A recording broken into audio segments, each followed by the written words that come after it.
J'imagine que comme moi, vous ne vous remettez toujours pas de cette affaire de Crépol. Vous savez, ce village de 500 habitants qui a subi un drame immonde, puisque des jeunes qui faisaient la fête dans une salle municipale ont été agressés, attaqués et même tués par des jeunes de la cité d'à côté qui sont arrivés en bande et qui ont poignardé à tout va jusqu'à entraîner la mort d'un jeune homme, Thomas, de 16 ans. Des doigts ont été coupés, les témoins parlent de scènes d'horreur, de mares de sang. C'est un véritable traumatisme et je viens de lire aujourd'hui dans le Dauphiné libéré que 2 témoins attestent avoir entendu les agresseurs dire « on est là pour planter du blanc ».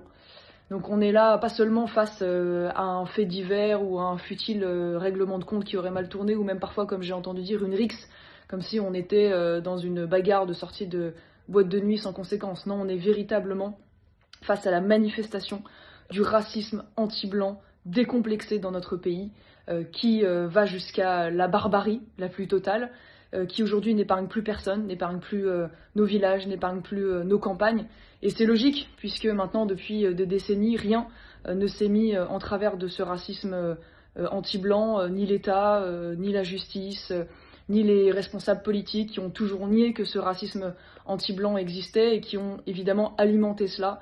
en important sur notre sol des centaines de milliers, des millions même de personnes d'origine immigrée qui ne sont pas venues parce qu'ils aimaient la France, parce qu'ils avaient envie de devenir des Français, mais simplement pour profiter de notre générosité, de nos largesses, de notre politique sociale, et qui nous détestent pour ce que nous sommes, pour notre histoire, qui considère que nous sommes des faibles, des fragiles ou des mécréants, pour ces musulmans qui aujourd'hui considèrent que nous sommes en deçà d'eux du fait que nous serions de culture ou de croyance chrétienne. Et donc c'est cela aujourd'hui qui est à l'œuvre à Crépol, et ce que j'aimerais que les Français comprennent enfin, que ça n'est que le début. Ça n'est que le début. Ça va continuer, ça va s'aggraver, ça va se répandre sur l'ensemble du territoire. Et c'est ça les prémices de la guerre civile. Une guerre civile, elle commence comme ça.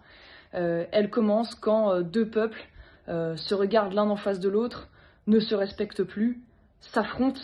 et vont jusqu'à évidemment des violences endémiques qui entraînent la mort. La mort de ce jeune Thomas qui malheureusement n'a pas suscité la grande indignation médiatique ou politique qu'on aurait attendu, puisque je remarque que même Gérald Darmanin a réagi plus vite au chat écrasé dans une gare parisienne qu'à la mort de Thomas. Voilà, donc j'aimerais qu'enfin ce drame ne reste pas sans effet et que enfin les Français comprennent ce qui va nous arriver, ce qui est en train de prospérer sur notre sol, c'est-à-dire la guerre de civilisation, et qu'il est enfin temps d'y répondre de manière la plus